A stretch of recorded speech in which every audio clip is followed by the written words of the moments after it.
Well, good evening, everyone. We are so glad that you're here with us tonight. We are going to be dealing with something that is certainly timely due to the time that we're living in. I know that many of you have already conducted a virtual meeting, whether it be a committee meeting or a board meeting. But we're going to touch on several important aspects of conducting an effective virtual meeting tonight. And we're going to also have assets as a result of tonight that we're going to send you in a follow-up email. And we'll highlight that again as we get toward the end of the time. So let's just look at a quick agenda here. We are going to look at a few of the most popular tools, the platforms that are utilized for virtual meetings. And we're going to take a look at preparation. It takes quite a bit of preparation to conduct an effective virtual meeting. We're going to look at the procedure you should take care of, and then executing the meeting itself. What are the points that need to be remembered and looked at there? And then finally, we'll talk about some follow-up that should be done as well. So as we get into this, I'm going to have Mr. Petrin talk to us about some of the popular tools that people are using today. Yeah, thank you, Richard. There certainly are a lot of different tools available and different platforms that we see across the internet. There's really four main ones that we want to discuss about today that we see a lot of people that use and a lot of businesses and industries using. The first one is Microsoft Teams that a lot of larger companies will use. Basically, it just makes things a little bit more efficient for larger entities. It's not something I would necessarily recommend for association purposes, but this is something we see a lot of in the marketplace. But really, the ones that we want to focus a little bit more on are going to be GoToMeeting, Google Meet, and Zoom. GoToMeeting is what we're currently using tonight. So this is going to be something where if you have to give a presentation to a lot of people at one time, and it's kind of more for a one direction conversation, that it's going to be a great tool for your association. I wouldn't necessarily recommend it for a meeting purpose, but if you're trying to get a lot of information out to your members, I think it would work well for you guys in that sense. It is free and it has a 40-minute limit on the free version. If you needed more time, it would be $12 per month. The ones that I would suggest more so though for your actual board meetings or for association purposes would be Google Meet or Zoom. Google Meet is a free version as long as you have a Google account. If you don't have a Google account or a Gmail, you could pay $6 a month to have everything that comes along with Google Meet. It also gives you access to Google Docs, to the Google Drive, Google Sheets, basically anything in the Google G Suite that's available. So it's a very useful tool for an association. The only thing that I don't necessarily like about it is that it doesn't have as much functionality as Zoom.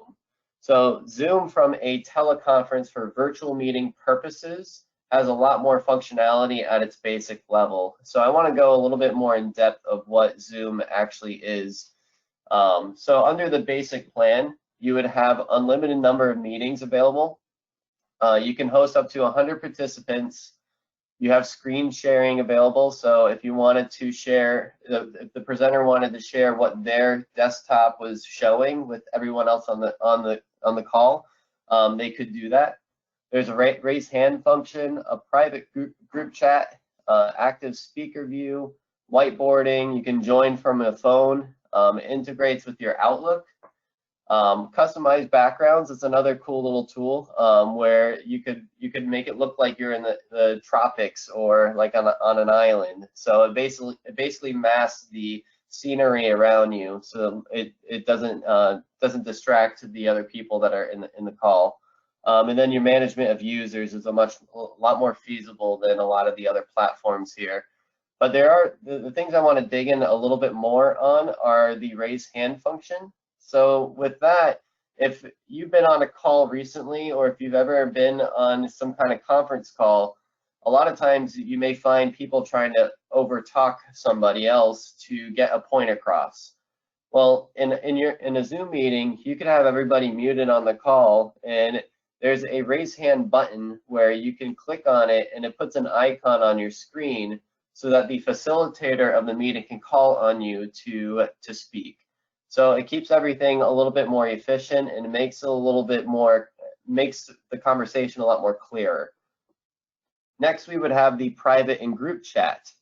So this would be a really cool tool to help you to either do like voting or have conversations on the side while someone else is speaking.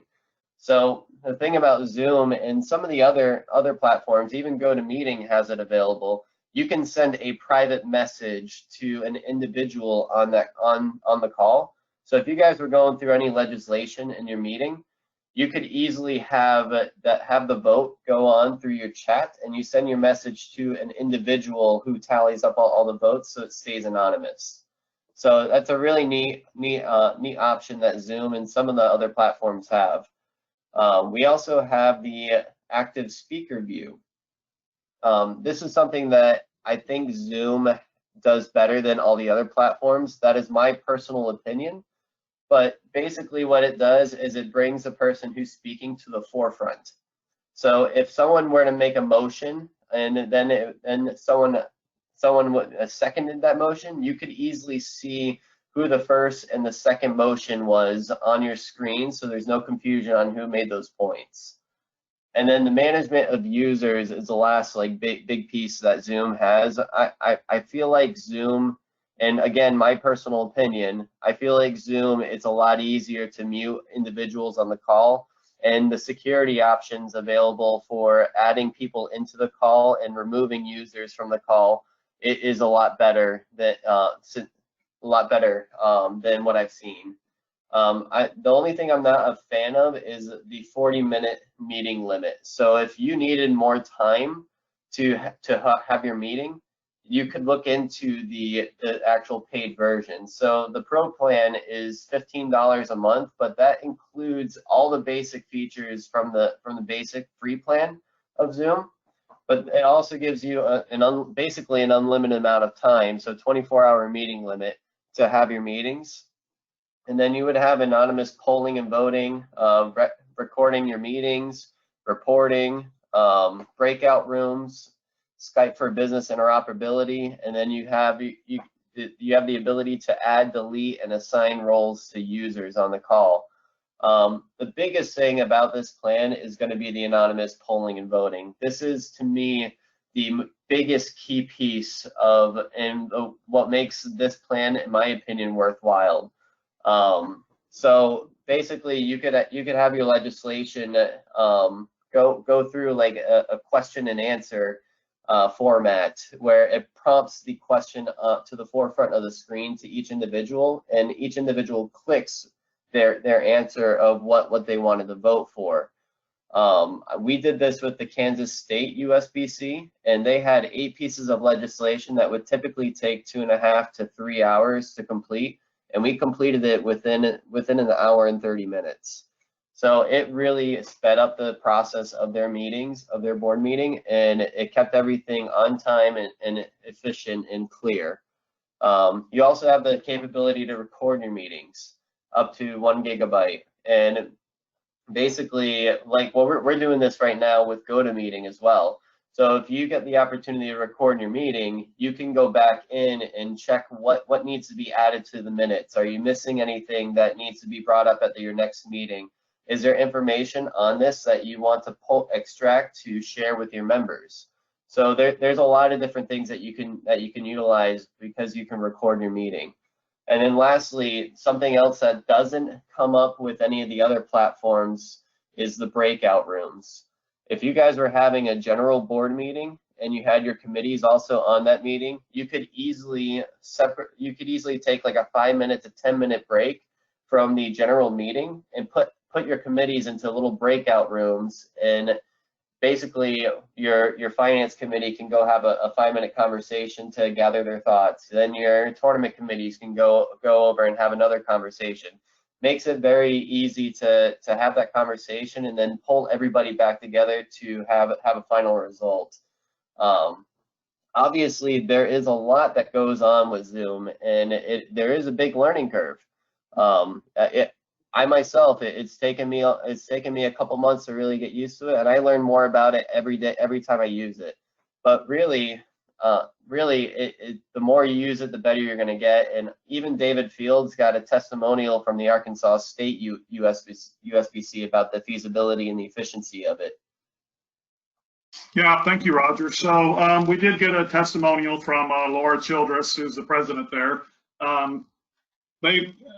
If you look at it there on your screen, it mentions that they felt like they had some technological issues possibly, but talked about how user-friendly it was, and also easy to understand and catch on. And they were really impressed and excited about using it, and the results that they had felt like it opened up a new avenue of discussion for them, as well as a way to possibly save costs, to save on the travel and all for the state associations. You know, locally, you may not realize that type of savings from using it, but you know, for a larger association, it definitely looks like it's a good time saver for you guys.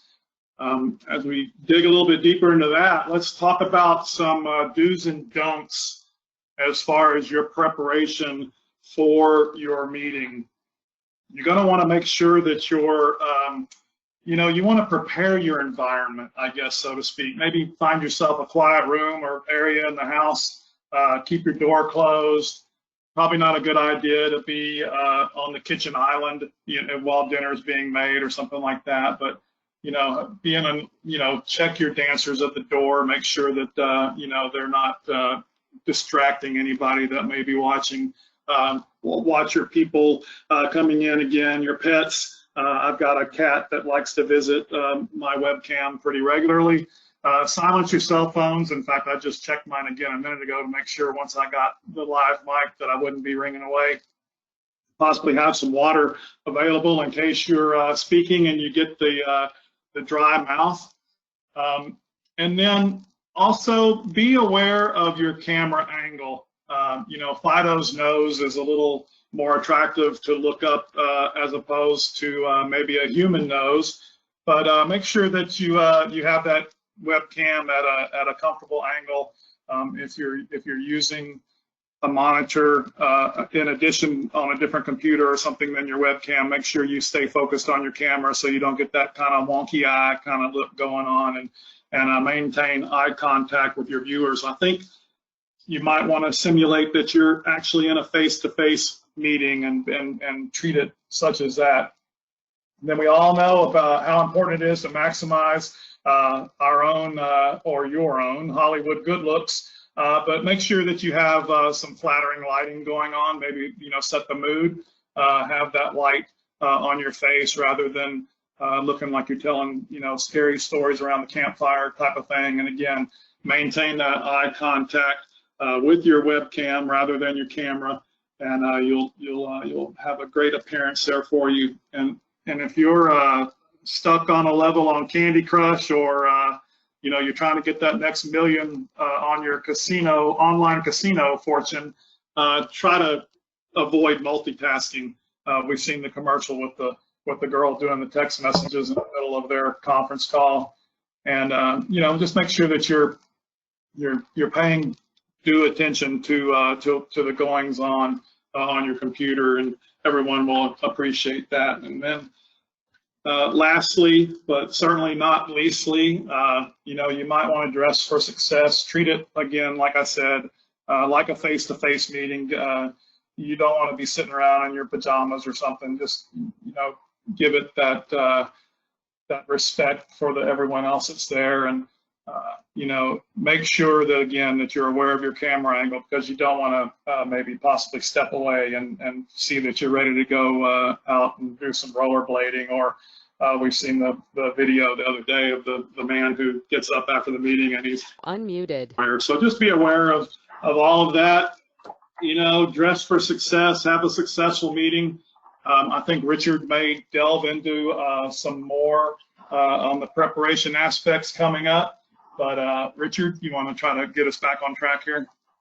Well, I think we were on track, David. Outstanding. You know, paying attention to your environment. There's a lot of things to think about there, but there's more to preparation as well. I'm going to talk about the things you're seeing on the screen right now. We'll start with mastering the tools. And there are quite a few administrative tools that you can take advantage of and that you're going to need to know how to use in order to conduct a highly effective virtual meeting. I mean, you're going to need to know how to monitor the attendees, how to monitor the chat, how it works, how to display your screen and what it is you want to share with the people in an effective way. There's also annotation tools that you can use to maybe underline or circle something on a screen. Webcams, making sure like tonight we have everyone not able to share them.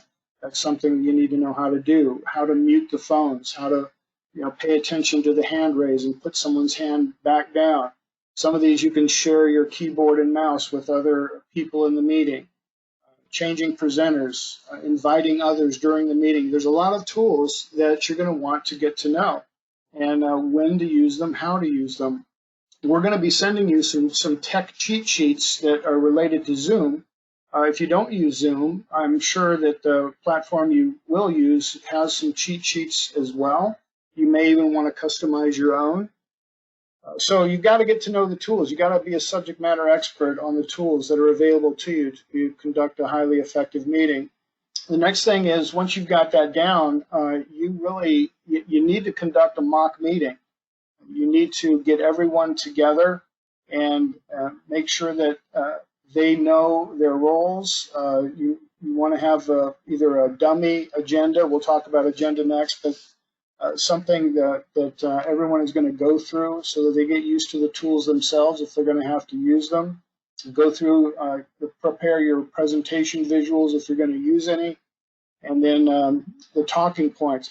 Some people, you put a microphone in front of them and they freeze.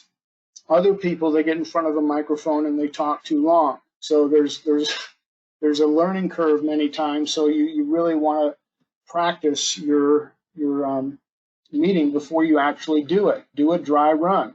One other thing you might want to think about, if you have some people who are going to attend the meeting that are technologically challenged, let's say, then I would invite them to a session prior to the actual meeting so that you can help them get used to the technology.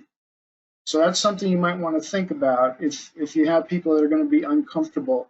Another thing, if they're just not getting it, you might want to have someone kind of mentor them if you can, if it's a safe way to do it with adhering to any social distancing guidelines and so forth, but have someone help them maybe in another room or just far enough away where they can walk them through it. So think about that. We did allude to having an agenda for your mock meeting, but make sure that you have a well thought out agenda. Virtual meetings will help you in really probably saving some time as well, and your agenda will be key for you to stick to, but make sure that it's used. You all make agendas for your meetings now.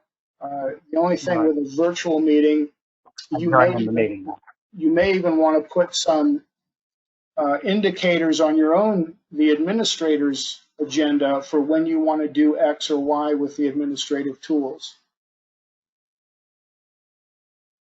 Next thing is communication. That is, obviously, you want to make sure that you have everything communicated to the people who are going to be attending. First and foremost is the invitation.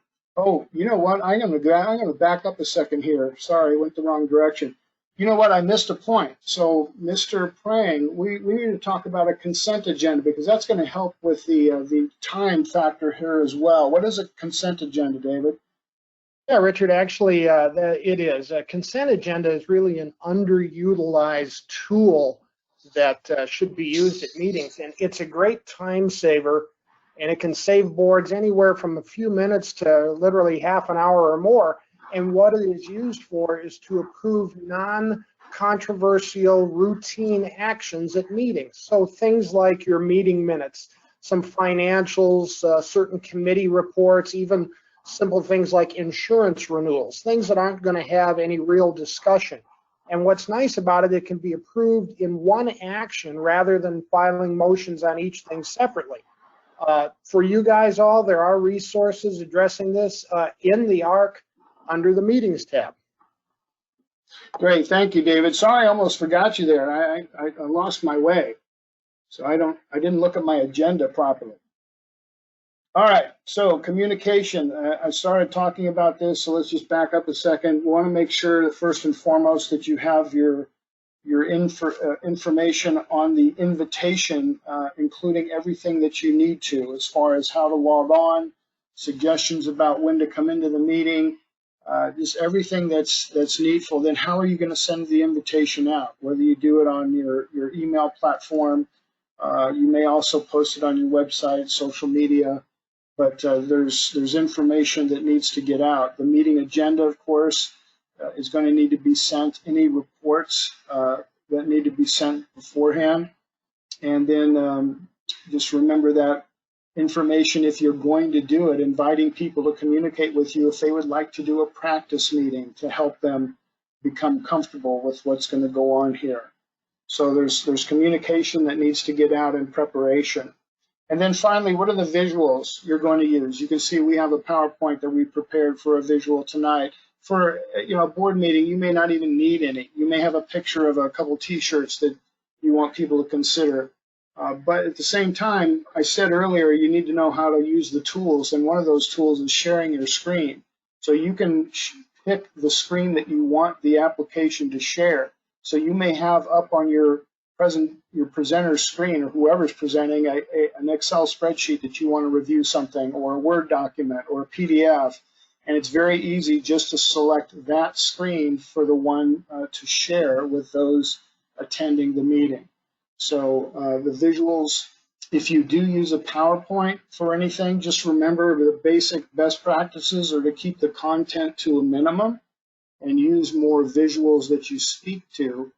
You just don't want a real busy slide and a lot of text.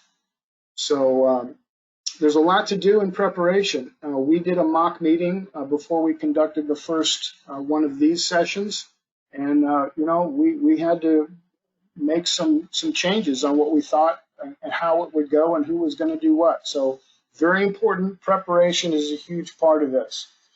And then Mr. Prang, you have some other things to talk to us about. What is that? I do, Richard. Obviously, we've discussed preparation, all the important things that you need to do before you even try to run a meeting, but there's also procedural stuff that you need to pay attention to. And as you see on the screen there, there's several items here that I want to discuss, and we'll go through them individually. The first one is that you'll need to pre-assign some roles. And what that is you're going to need multiple people involved in administering your meeting. One person just can't handle the whole thing on their own. You're like today, like we need somebody to monitor the chat. Justin's monitoring our chat for us today. If you have the hand raise functions, questions, comments, feedback, or and other information, those folks need to be paid attention to, and the person who's administering the meeting can't always watch that. You've also got to keep meeting minutes. I mean, you have to remember that this is a formal meeting and you need to keep minutes, which are going to need to be approved at your next board meeting. Now, that's probably going to be the same person that usually keeps your minutes, but it's something that you have to consider. Also, somebody should be presiding over your presentation and your flow. Today, in our case, we have a PowerPoint presentation, and Richard is moving that along during the webinar today. And obviously, whoever's doing the speaking tries to make sure that the flow is going smoothly. But the roles could change during the meeting also. Just because you were watching the chat earlier, you might have, that person may have something to contribute to the meeting, and someone else may have to watch the chat at that point. Now, the next one is Robert's Rules, and that's just a reminder about meeting decorum. You know, don't forget, of course, that one of the governing documents of any meeting and of USBC is Robert's Rules of Order. You know, Roberts is recognized as the most widely used reference for meeting procedure and business rules in the English-speaking world. So as a reference, it was designed to answer as well as possible any question of parliamentary procedure that could arise. And what that is that's the common rules and customs for conducting business meetings fairly in organizations. So it's a great tool, and if you're not familiar with it, you should become more familiar. It makes your meetings much more effective. Next one is start your meeting early. As you may have noticed today, we were on here about 20 minutes before the meeting started, and we were able to greet each of the people as they joined the meeting. Obviously, we had the test question that was on there, and the test question served two purposes. One, we were interested to know what the answer was to the question, but two, it gave you guys who are attending the meeting, gave you the opportunity to use some of the functionality that, in this case, the GoToMeeting platform has. So it serves two purposes. Then finally, of course, we've done it today again, mute the phones. Anybody who's not actively talking should be muted. As it was alluded to earlier by Mr. Fields, our dogs like to bark, phones like to ring, people like to walk into the room and start talking to you. And of course, all that does is interrupts the meeting, and it makes it difficult for the rest of the people on the meeting to concentrate on what's going on. So this is procedural information, which will make your meeting actually go smoother. Now you want to go into the execution of your meeting, and I'd like to have Mike Larson talk to you about that. Mike? Yeah, thanks, Dave.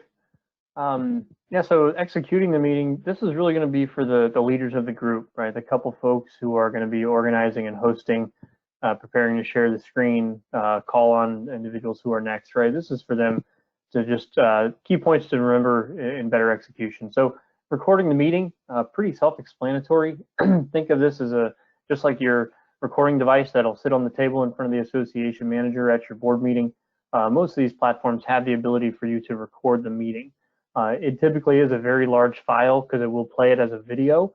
So you'll need to kind of check on that too. Not always required, but as Roger alluded to it, this does help for meeting minutes later on. So it could be a valuable tool for you to execute a recording of the meeting. It will, like I said, it will do a video. Typically it's an MP4 video file, and then at the conclusion of the meeting, it'll prompt you on where to save that. So just pay attention to that if you're planning to save it, to be ready to do so. Moving into minimizing the meeting time. We're all still humans. I know sometimes this might make us feel like we're robots talking to the screen, but really the time that we can attend to a meeting, we would encourage no meeting to really look beyond 2 hours. The ability for our brains to stay focused and on topic, anything outside of 2 hours really becomes troublesome. If you do have something scheduled for a full 2 hours, we would encourage you to take a look at a break somewhere in between. You know, people need to get up, use the restroom, grab a drink, just like if you were in a real meeting. But anything that's if you're used to a full day of board meetings and you're thinking, hey, we're just going to do it right here on Zoom, 8 hours, let's plug away. It is a different ball game, and so be prepared for that, and look at breaking your meeting up into a couple different segments. You might want to have like a Tuesday, Wednesday, Thursday from 6 to 8 to cover that same material. So something to consider. Involving everybody. The agenda will really help with this, but your MC, your host, is really going to need to try to pay attention to who's talking. There are different views in the platforms where you could have a gallery view, or you could have a speaker view where whoever's speaking will pop up and show their face. But just pay attention that there are going to be cases where some people might be pretty quiet in the room and not super comfortable, so give them an avenue to talk. And so that's where the host is going to need to call on someone to say, hey, you know, Chuck, Steve, Sheila, Sally, did you have something to comment on that? The chat is another great way to do that if someone's not super comfortable, or even if they know that there's some background noise where they're at. You know, hey, we were all set and ready to go, and then the neighbor next door started cutting the grass. Right, it gets loud, and so they might be on mute most of the time. But just try to point to those who might not be involved too much to make sure that they're included. You might have something where you do want everybody's opinion.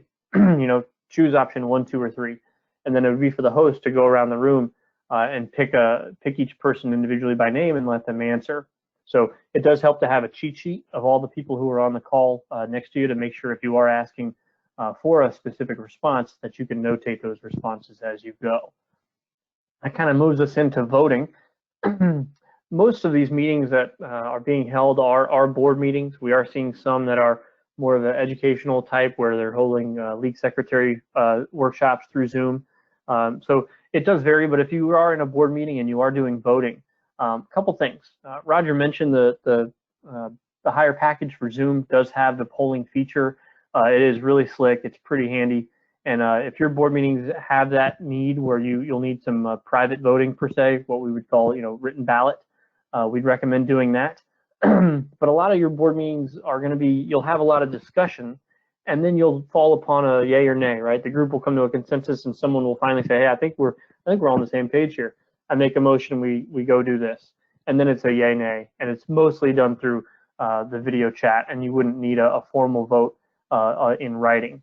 But as I said, if you want to use that and you have some more votes that might need to be done in written ballot, for an example would be, hey, the tournament committee has presented this information and now we're going to vote on where we want the tournament.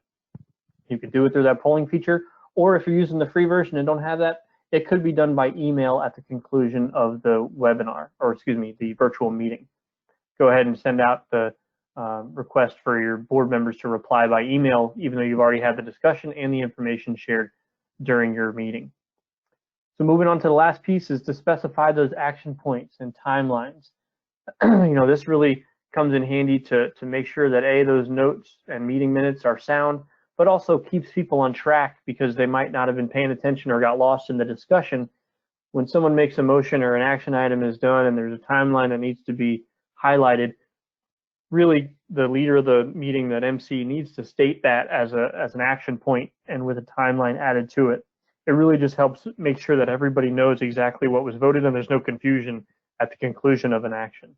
So with that said, wrap things up with your meeting, and now Richard's going to go over what's next.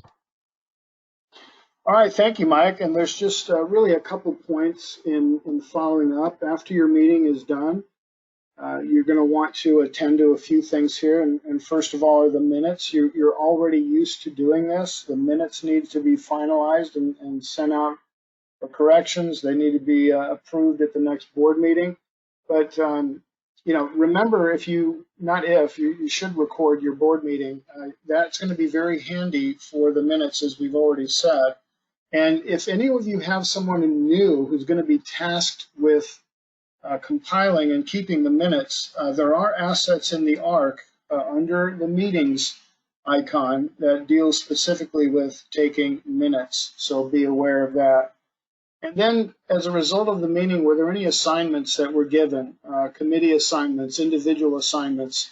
You got to remember before the meeting ends to make sure that you outlined who is going to be checking on that, who's going to be handing those in and when, so that there's accountability for the assignments that are made. So follow up, make sure that those things are kept on track. And then finally, sometimes the things that aren't thought of is stakeholder communication. As a result of your meeting, is there anything that needs to go out to inform the members, centers, business partners that you may work with as a result of your meeting? So you're going to want to take a step back and ask yourself, who needs to be communicated with on any of the points, if any, and take care of that. So just a few things here: the minutes, assignments, following up with those, and then making sure the stakeholder communication goes out. Now, before we get into, we're going to open it and attend to the questions that and comments that have been posed. But beforehand, a couple things. We've gone through the tools and talked about preparation, the procedural aspects, executing the meeting, and following up. Before we get into the question part of this, I want to just give you some information. I know there's also been some questions about this. First of all, you're going to be getting an email as a follow-up to this session. The email will have some assets for you. I did talk about the cheat sheets specifically for Zoom. There'll be two of them, one that's more brief and one that's a little more lengthy. And then as a part of the follow-up email, we'll also have some links. There'll be a link to an article that is already in the ARC under meetings that deals with this very subject. It has to do with best practices for virtual meetings in 2020. There will also be a link to a mini course that deals with the same information to just help you drive these things home. And then a more lengthy video that has more meat to it. And as well as those things, I will have a download link for you for this very presentation. The PowerPoint that we use tonight will be available for you, as well as the video of this presentation. So we're going to have a lot of follow-up information for you for your reference. And one other thing before we get into the normal questions too, is I want to make sure we answer, because I saw it come across. There was a question about using a virtual tool for an annual meeting. And who would like to take that? I think one of you already volunteered to take that.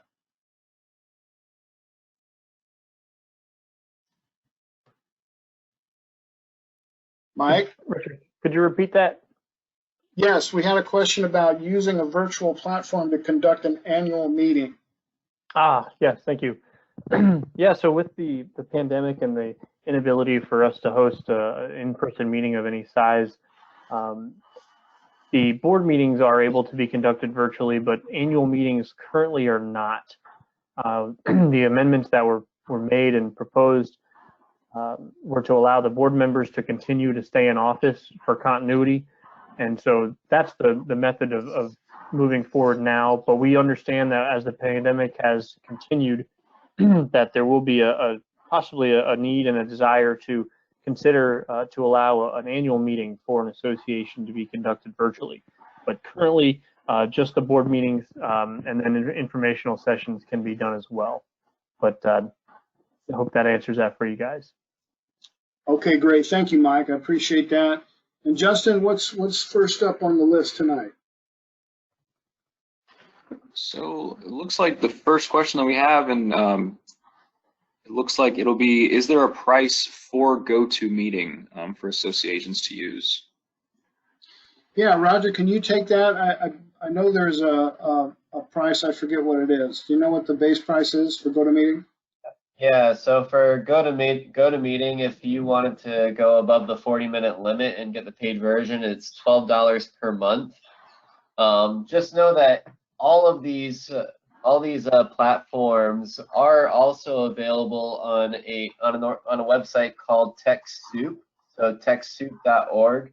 If you are a member of that organization of that company and you are a nonprofit, they do provide discounts to a lot of these sources, a lot of these platforms. I know with Google Meet it's completely free. I believe Zoom is half off. So there's a lot of benefits if you sign up and become a member with the TechSoup, TechSoup.org. I will type that in the chat room as well in case any of you wanted to write it down. Yeah, thank you, Roger. And also TechSoup, the link to TechSoup is in the ARC under education and training. I believe it might also be under the quick links as well. So that is in the ARC. Justin, what's next?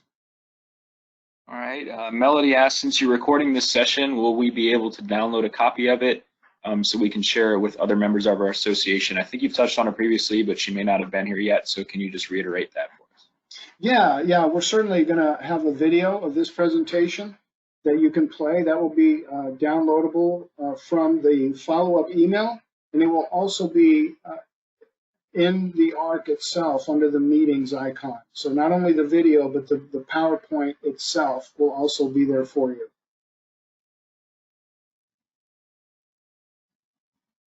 All right, next we have, can a meeting be partially face-to-face and virtual at the same time? Well, I would need to know why you would want to do that. I mean, here's the thing. You could have, let's say you have to adhere to social distancing practices. You have half the board in a room that is able to maintain those guidelines. the other half virtual. So you can certainly do that if it's necessary. You certainly can. Because then you're going to want a screen, though, a larger screen, because of the social distancing, that those who are there in person can see the webcam picture from everyone. They can also each have their own machine, I guess, but it would be better just to have it projected on a screen. So you could certainly do that. It's a little bit more difficult to do, a little more planning, but it's doable. Does anyone want to add to that? Actually, Richard, this is David Prang. I will just quickly add to that. And essentially, yes, what you said was correct. You have been able to have people in person and virtually in USBC meetings for a long time. Obviously, in the past, it's all been done by teleconference, which is allowed under USBC rules. So the whole thing is, whether you're on the telephone or virtually with people who are live in a meeting, is that the people who are virtual must still be able to participate fully in the meeting, hear what's going on, be able to talk. So that's the difficult part of it. But yes, there is no problem doing some people virtual and some people in person. Great, thank you, David. Justin? All right, Sharon asks, in terms of security, would you consider GoToMeeting more secure than Zoom? Then she went on to touch on some of the previous issues that Zoom's had with hacking, but you can go into that they've been updating their infrastructure a little bit more. Yeah, that's not Sharon Wanamaker, is it? Is that Sharon Wanamaker? Sharon Pratt. Oh, Sharon Pratt, okay. Thank you, Sharon. The earlier problems with Zoom, they've tried to take care of it, and I think they have, because I haven't heard anything else since the initial hacking issues. You can elect to use a password in order for someone to get in the meeting. You can also ask it to tell you to let someone in at the same time, and they've also heightened their encryption as well. But as far as comparing them both together today, I'm not sure. Roger, can you add to that? I wouldn't be able to add to that. I do know that Zoom has been taking a very big focus toward their security, because obviously as of 3 or 4 months ago, when everything was growing and the number of users for their platform were growing, they obviously had to change their encryption codes with their platform. But since they've made all the changes, the level of security has exponentially increased for them. But I can't really talk too much toward GoToMeeting and Google Meet. I do know that they haven't had the media behind talking about it, so the assumption would be that everything's been good on their end as well with security. Yeah, so I don't think there's been any current problem that's hit the media. I think you're good both ways. Something next, Justin? Where are we at? Yeah, because of time constraints on virtual meetings, can items needing a vote be sent out on a SurveyMonkey or an email vote after the meeting? This would allow more time for discussion during the virtual meeting. Yeah, Mr. Prang, why don't you take that one?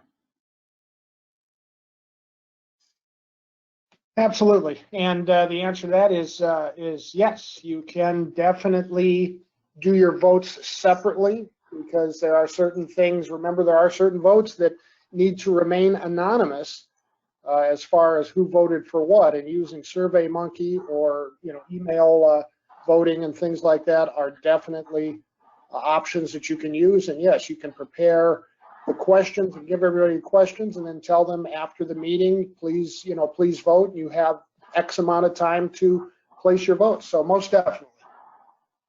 Okay, thank you, David.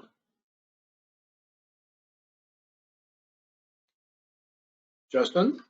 All right, so that's all we have right now in the chat. Guys, if you have any more questions, don't be afraid to ask. There's no bad questions here. We're here to help you out. So if you have anything else that just comes to mind here in the next few minutes, we'll probably hang out for about 5 more minutes here. We're at 45 minutes here in the in the webinar, so we'll hang out for a couple more minutes. If you have any more questions, go ahead and fire off.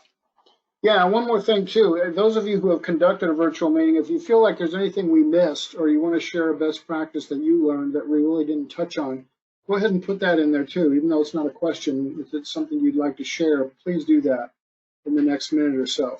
So while we're waiting for anything to come in on that, I just want to reiterate, you'll be getting a follow-up email giving you assets to reinforce the information, PowerPoint of this presentation, video of this presentation, and then an article, a mini course, as well as a lengthier video of instructing on virtual meetings from another source. So those will be coming. So we thank everyone for attending. Justin, have you gotten anything else? Yeah, Michael Larson has asked, do I have to have a laptop to host or attend a virtual meeting? Oh, wow. You know, that's a great question because I think it lends itself to the whole webcam thing. And Mr. Larson, would you please answer your own question? Yeah, a little levity there. Yeah, that's come up in the last few, and so I thought it might be helpful. All laptops basically today in the last 10 years, they come with a built-in webcam, and so you can attend a Zoom meeting or GoToMeeting on any laptop. A lot of desktops have them as well now too, but if you are using a desktop, you do want to check and make sure that it does have one. And what we're seeing even more of now is the tablets and a smartphone being used to attend these meetings. And so just a best practice, if you are using a tablet or a smartphone, you know, iPhone or Android, to put it on a stand or prop it up against something, because you'll be moving it around, not paying attention, that it's causing a difficult viewing party for the rest of the audience. So, yep. Okay, anything else? Mr. Prang, Mr. Petrin, anything that you see we need to add before we close out? Mr. Fields? Actually, Richard, this is Dave again. There is a question just came up about the consent agenda again, and I would just suggest, I think it was Hillary that asked the question, that there is a document on the ARC underneath the meetings tab that goes over agendas and consent agendas in a lot more detail than I did there. But again, it helps to approve routine, non-controversial actions at meetings, things like meeting minutes and financials and things like that that aren't going to be controversial, and so you can do them all in one vote and get them out of the way. But I do suggest going to that document on the ARC to learn more about the consent agenda. Yeah, very good. I know there's a video there too. So there's a couple assets regarding the consent agenda. Thank you, David. Anybody have anything else before we say goodnight?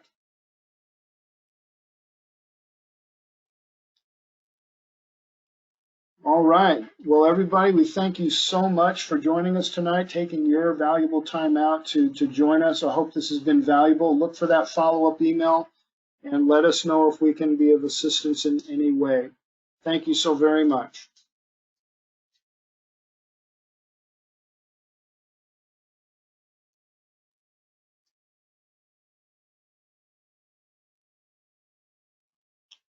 All right, and while everyone's hanging up, if anybody, I'm going to wait on here just in case anyone has any questions.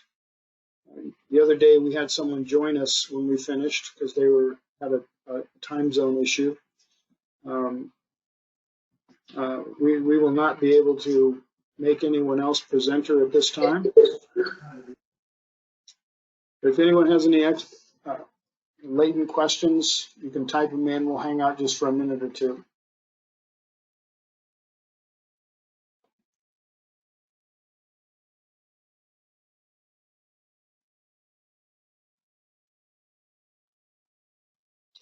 Yes, we'll be sending a link to the recording. You'll be getting links not only to the recording of this, but the PowerPoint that we used, as well as some other assets as well.